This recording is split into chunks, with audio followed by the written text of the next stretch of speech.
Welcome back, dear students. This is the third part, and in this video we are going to continue with the elements of weather. Now, next element is wind. Okay, so winds, they blow from, we know this now, that they blow from areas of high pressure to areas of low pressure. So winds, they blow from areas of high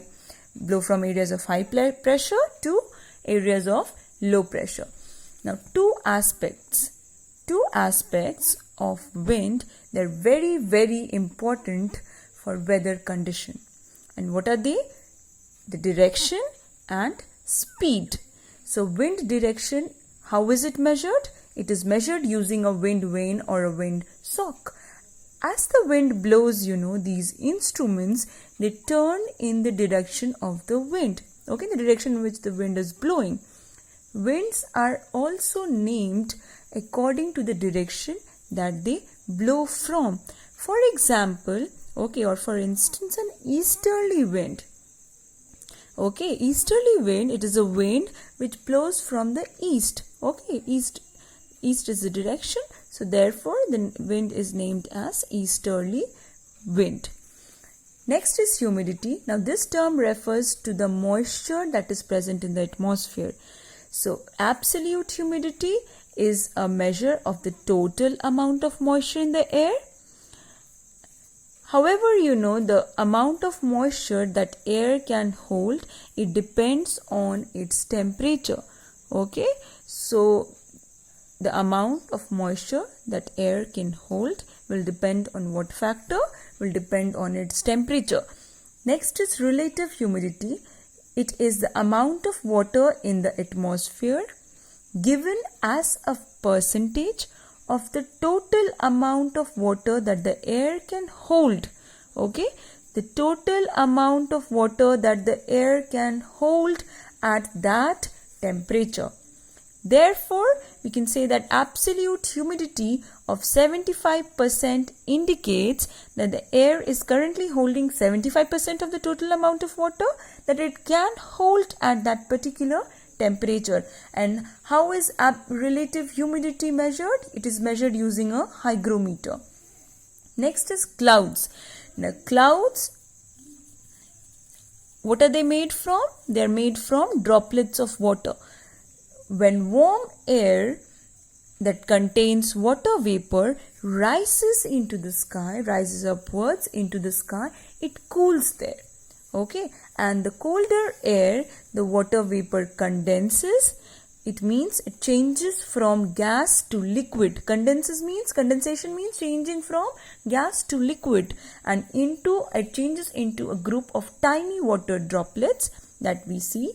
Okay, and we see this group of droplets as cloud. The amount of water in a cloud, the height and temperature, that is the air temperature, all affect what the cloud looks like. So, amount of water in a cloud, the height and the air temperature. So, they all affect what the cloud will look like. Some of these clouds form very high up in the atmosphere while others lower. Okay, and others much lower. Some form quickly while others, they take time to build up. Okay, so they build up slowly. It all depends on the conditions at that point of time. Clouds can tell us what weather to expect. Cloud observations, observing clouds, they're another important and very practical tool in understanding the weather conditions and the changes taking place there. You can see here the types of clouds: cirrus, altocumulus, cumulus, stratus, nimbostratus. Then you have altostratus, cumulonimbus. Let's read these different types of clouds in detail.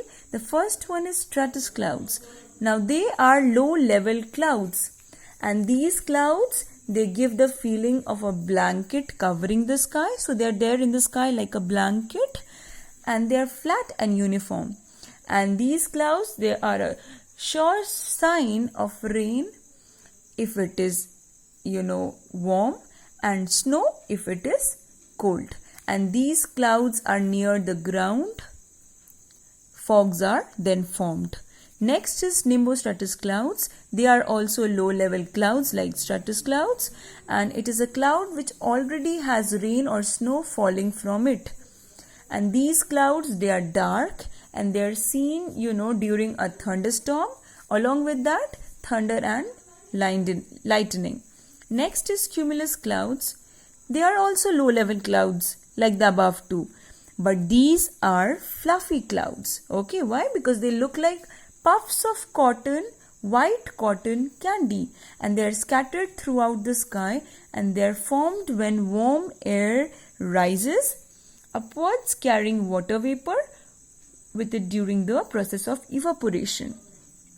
They can be white or grey in color, and white fluffy clouds mean no rain. So white fluffy cloud means no rain. But when they form into dark or grey clouds, it is going to rain then. It means rainfall will happen. Next is cumulonimbus clouds. So they are also low level clouds.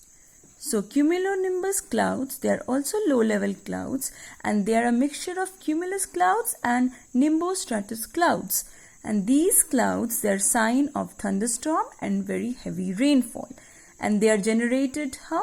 When enough atmospheric moisture, instability and lift are present. Next is alto clouds. These are mid-level clouds located above cumulus and stratus clouds. And these are two basic kinds of alto clouds. They are altocumulus and altostratus. Okay, and both kinds of clouds are made up mostly of water droplets, and they come with snow or even rain. Lastly, it is cirrus clouds. Now they are high level clouds. Remember, cirrus clouds, they are high level clouds, and these clouds are the most common of all types. Okay, and they come with clear blue skies. They look like very thin wisps, and they are made of ice crystals instead of water droplets. So they are made up of what? Cirrus clouds. Firstly, they are high level clouds. Then they are made up of ice crystals instead of water droplets. And they are most common of all the types of clouds, and they come with clear blue skies.